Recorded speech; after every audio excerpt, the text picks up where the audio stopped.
ഈ സ്പേസിലിപ്പോൾ ഞാൻ മാത്രമാണ് ഇരിക്കുന്നതെന്ന് നിങ്ങൾക്ക് തോന്നുന്നുണ്ടോ? അല്ലെങ്കിൽ നിങ്ങൾ ഈ വീഡിയോ കാണുമ്പോൾ നിങ്ങൾ തന്നെ ഇരുന്നിട്ടാണ് കാണുന്നതെന്ന് നിങ്ങൾക്ക് തോന്നുന്നുണ്ടോ? എന്നാൽ തികച്ചും തെറ്റാണത്. നമ്മൾ മാത്രമല്ല, നമുക്ക് ചുറ്റും നമുക്ക് കാണാൻ പറ്റാത്ത അനവധി ഊർജ്ജരൂപങ്ങൾ നിലനിൽക്കുന്നുണ്ട്. ഉദാഹരണത്തിന്, നിങ്ങളിപ്പോൾ പറയുന്ന ഏതെങ്കിലും ഒരു കാര്യം, അല്ലെങ്കിൽ നിങ്ങൾ മറ്റുള്ളവർക്ക് പകർന്നു കൊടുത്തിട്ടുള്ള ഏതെങ്കിലും കാര്യങ്ങളെപ്പറ്റി എക്സാമ്പിൾ എടുക്കുക. അത് നിങ്ങൾ ആർജിച്ചിട്ടുള്ള കാര്യങ്ങൾ മാത്രമാണോ? ഒരിക്കലുമല്ല. നിങ്ങളത് പറഞ്ഞു കൊടുക്കുന്ന നിമിഷത്തിൽ നിങ്ങളിലൂടെ മറ്റാരൊക്കെയോ നിങ്ങളിലൂടെ പ്രവർത്തിക്കുന്നുണ്ട്, അല്ലെങ്കിൽ മറ്റാരുടെ ഊർജ്ജ രൂപങ്ങൾ നിങ്ങളിലൂടെ തന്നെ പുറത്തേക്ക് വരുന്നുണ്ട്. പക്ഷെ നമ്മൾ ആരും അറിയുന്നില്ല അതെങ്ങനെ വരുന്നുണ്ടെന്ന്. അതായത് നിങ്ങൾ തിരഞ്ഞെടുക്കപ്പെട്ടവനാണ് പലരിൽ നിന്നും. എന്ത് കാരണം കൊണ്ടാണ് നിങ്ങൾ തിരഞ്ഞെടുക്കപ്പെട്ടത്?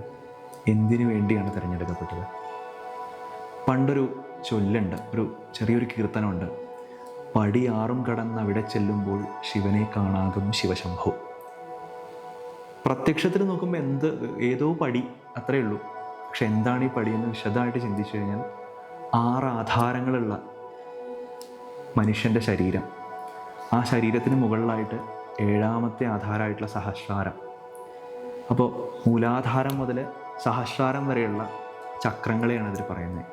ഇതിലെ ഓരോ ചക്രത്തിലൂടെയും നമുക്ക് വേണമെങ്കിൽ ഒരു സോൾ അറ്റാച്ച്മെൻറ്റോ അല്ലെങ്കിൽ ആവേശമോ സംഭവിക്കാം.